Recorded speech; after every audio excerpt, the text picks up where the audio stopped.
see your war face. Ah! That's a war face.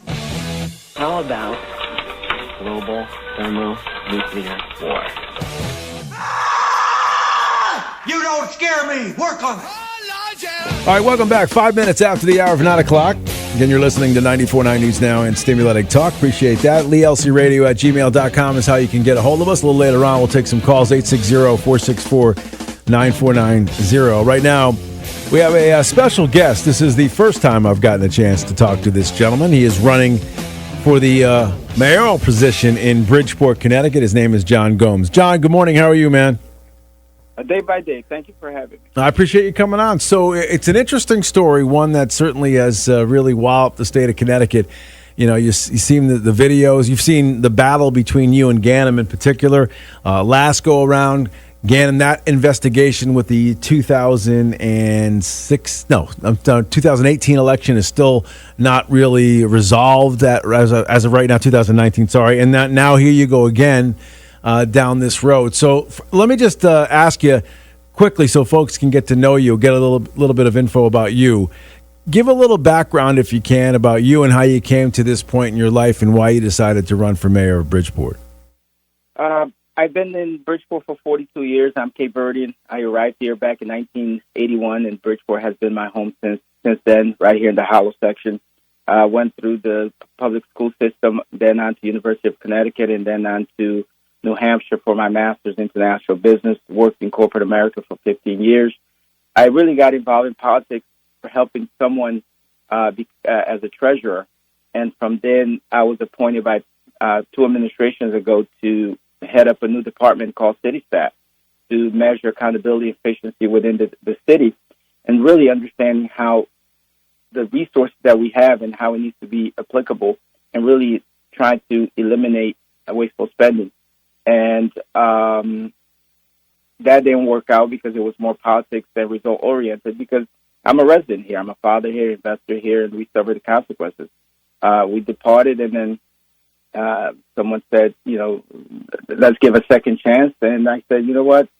As human beings, we all make mistakes. Let's do a second chance. And again, that didn't work out. And I continue to fight for what's right for Bridgeport because not only do I know what government has, municipal government here in Bridgeport have as far as resources, but I also know the leadership it needs in order for us as taxpayers, as voters, to be confident about how government could be operational at 100% capacity and minimize our tax, but yet give us the service that we need as residents, and starting with education forward. And, we just didn't agree on the direction of Bridgeport, and here I am running for mayor, be that difference, and to represent the people of Bridgeport because we're frustrated and we're tired of the same old and empty promises, and we're left holding the bag. And our city for so long has been administered and run by those that do not live here. We need to change that course. Would you consider yourself like a JFK type of a Democrat or a more progressive? You sound like you're more of a conservative type of a Democrat. Where would you sort of put yourself on that, on that scale? I think I'm somewhere in the middle, progressive in the sense that you need to have vision and ideas how to move the city forward, but you always have to look at your history and look the good, the bad, and make that applicable where necessary. I'm a candidate that comes in with a visionary as far as economic growth, fully to support education 100% and make the city more efficient. I'm about making the government work for the people and by the people and with the people. I don't care what others say. Those that may claim otherwise or come against me is simply because they know that I understand how government works. But again, I'm living the consequences. So I want to make the city of Bridgeport grow, but yet with the people around. So I would say I'm somewhere in the middle, but very progressive in the sense that where I need to take Bridgeport forward. How about the difference between you and Ganem? What's the major difference that you're trying to sell yourself on as opposed to him? Where do you fall on that spectrum? Oh, completely the opposite. I went in there to make a difference. I don't compromise when it comes to talk about what we're going to do for Bridgeport. I'm a hands-on type of leader. I know the intricacies of the 41 subdivision, 19 division within the city. I'm one that lives in Bridgeport, breathes Bridgeport, cares about Bridgeport. I'm a project product of the public education system here. So are my daughters. So we're completely opposite in every aspect possible.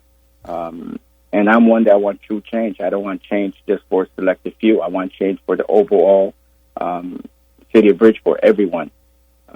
So it's a complete night and day as far as my leadership ability, knowledge, and him as a mayor. So John Gomes is with us. He's running for mayor of the city of Bridgeport, and there's been quite a controversy, and he's brought it to everybody's attention. So let's talk about this video that surfaced. You've seen one of the right-hand men / ladies of Ganem making multiple trips to a ballot box. Can you give everybody sort of your view of this and what happened, and the accounts from the beginning to the end of this? I mean, it's unfortunate, first of all, that we have another election that now is going through this process. We had one in 2019, as you said. There was some allegation and case presented, which recently has now turned into being referred to the state's attorney's office for criminal investigation. On this one, on this event, we came across evidence which showed a person making multiple drops in a few hours in the illegal drops in the absentee ballot box. I'm going to tell you, no campaign's perfect, but the difference with this particular event was that it's someone that's very deeply involved in the party, the Democratic Party here. It's someone that sits as a vice chair of the Democratic Party. It's someone that is a district leader. It's someone that has been named in numerous complaints that we have put forth in various districts with the SEC. Right. So it begs the question as to who else was involved within the party to carry out this act. Yeah, we were talking about this yesterday. It seems highly unlikely. I mean, I know Ganem came out and had some things to say about getting to the bottom of it, and this is, I'm paraphrasing it, but this is not acceptable, et cetera, et cetera. But it seems improbable, very unlikely, that somebody would go out of their way to ballot stuff a box that didn't have something to gain from it and wasn't taking a direction from somebody who was actually benefiting from something like this. Even if you have a rooting interest in somebody, you're not going to do something like that unless you have something personally to gain from it, don't you? Would you agree with that assessment? Well, what you got to understand, this happened in a matter of 2 hours, 7 big drops of illegal ballots. This is someone who is paid by the city of Bridgeport as a worker who's agreed at City Hall. Exactly. We paid the salary. This is someone that had, from what I saw in the video, had access to perhaps the registrar office where all the everything political starts and pretty much ends. Right. This is someone that, again, is the vice chair of the Democratic Party here in Bridgeport. It's someone that's the district leader. Right. It's someone that has been in various commercials for the Ganem administration. Right. It's someone who I believe is a paid worker for this campaign. So as far as how high it goes, that's something to be answered. But based on the evidence, there's clearly some connection to everyone from the top down. Well, you've got somebody who has done time in prison, and again, that's not necessarily, not necessarily have to equate that with this particular case. But then you've got this on the heels of another corruptive type of an election, and it's under investigation. To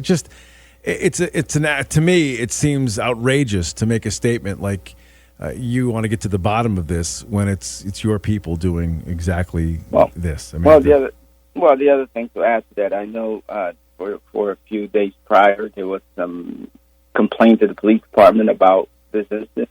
Right. So as far as the process of review, I don't know where they were at, but when they saw the video, the content of it needed to be acted upon, and after consulting with several legal sources and state, we felt it was necessary for the public to be aware of stuff. So let me ask you something about maybe information you have that nobody else does. We have a number of drops on video that we've seen. Have you seen any other video, or is this the only video that's come out? And if you have seen other video, is there evidence of this happening with different people, or more often with this particular person? I mean, right now, I'll hold off on that. But right now, what we have is this one video that shows what transpired in the matter of, couple hours. And this, again, happened inside City Hall. This happened, it was monitored on the security system from City Hall. This was not someone, because no election is perfect, let's be honest here, but this is more direct from the inside. It's not like someone caught something off, because I'm not trying to minimize anything that would happen outside this realm.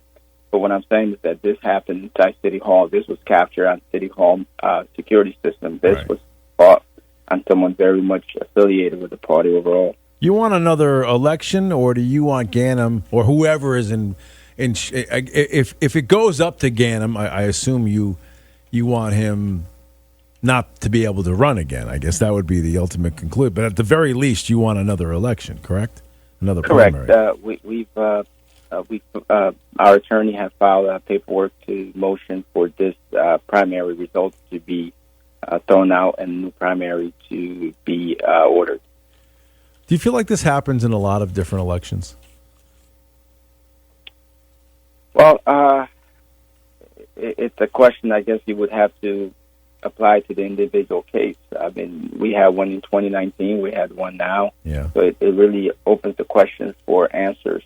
How about this idea of the open system of the open ballot drop boxes? I would have to think after witnessing this is something you would probably want to either eliminate or substantially tighten up the whole process, right? I mean, without a doubt. I mean, we value every vote. We do not want to take that right from the people because selected few choose to manipulate the system. But one of the demands that we've asked from the state secretary is that we have supervised and manage voting here in Bridgeport. Any residents that, whether public, senior, or private, that has 20 or more registered voters to be supervised by the state. We want people to vote, but also we want it to be done in a way that's controlled, that's manageable, and it really brings a sense of transparency and clarity to it.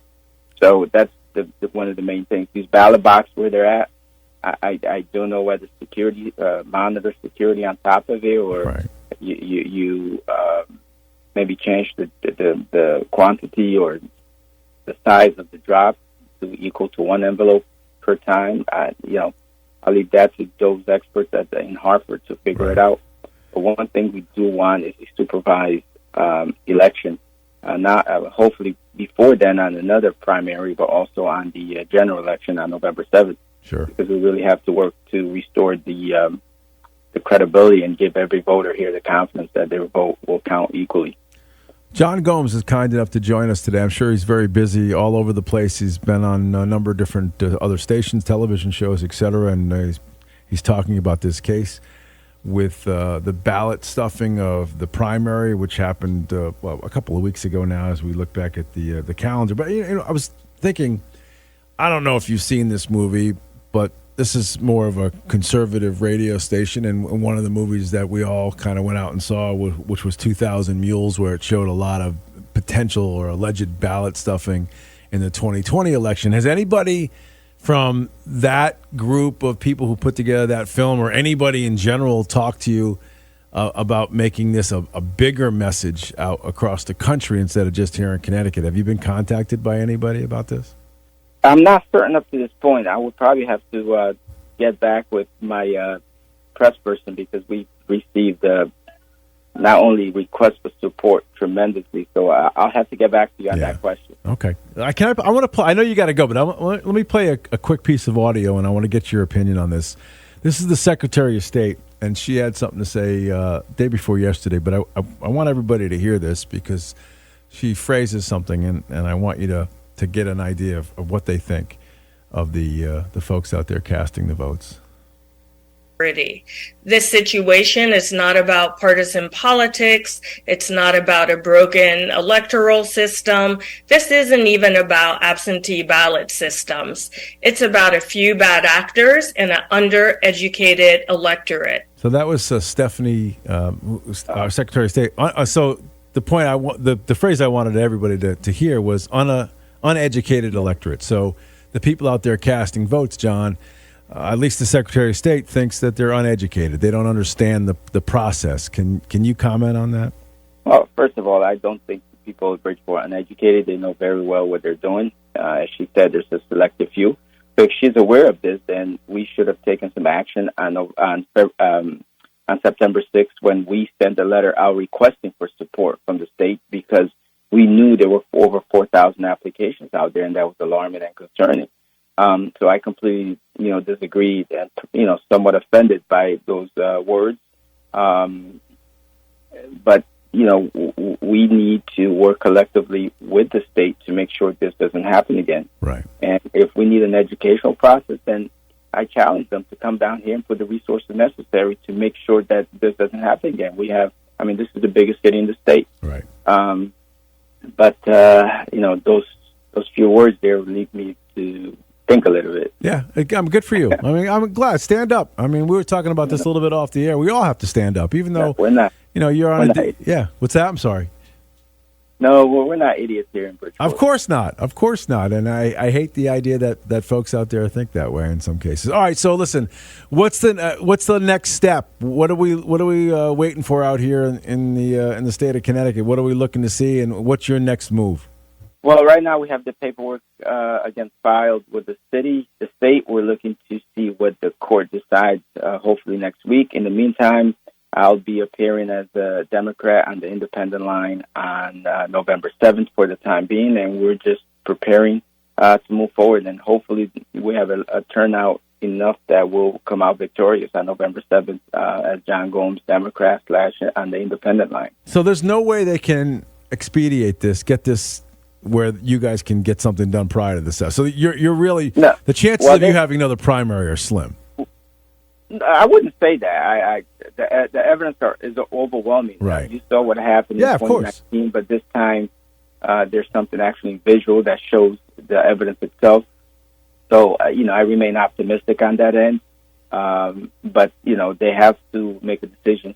We have to carry a primary 6 weeks prior to the general election. Right now, we have about 47 days remaining. So if anything has to be done as far as the primary has to be done before, on and around October 17th, I believe. That's the new primary. Has Ganem reached out to you at all? No, I have no interest in talking. Good for you, man. All right. Listen, I know you're busy. I appreciate you giving us time today. And where can folks learn more about you? JohnGomesForMayor.com. John Gomes for Mayor on Facebook, Instagram, Twitter. We have all social media outlets. But again, JohnGomesForMayor.com. I need the support. Please go on there, help us out. I would ask anybody that could contribute $5, $10. We need it at this moment because the battle continues. And I just want to say my apologies to the city of Bridgeport for what has happened, and hopefully we learn from it and we come out stronger than ever, because we need that spark and that energy to get back to make sure that our vote is counted, and we need new leadership. John Gomes, allegedly here, victim of a ballot stuffing scenario. We're, again, one of the employees of the state of the city of Bridgeport, and under the umbrella of Mr. Ganem, was caught on video putting some ballots in some boxes over and over again early in the morning. So, John, thank you. I appreciate it. I'll talk to you down the road. Thank you. All right. By the way, it's allegedly. I'm going to make sure I throw that out there. All right, ladies and gentlemen, that means it's time for us to open up the phones. You guys want to call in 860-464-9490. We'll spend the last 37 minutes taking calls from all of you.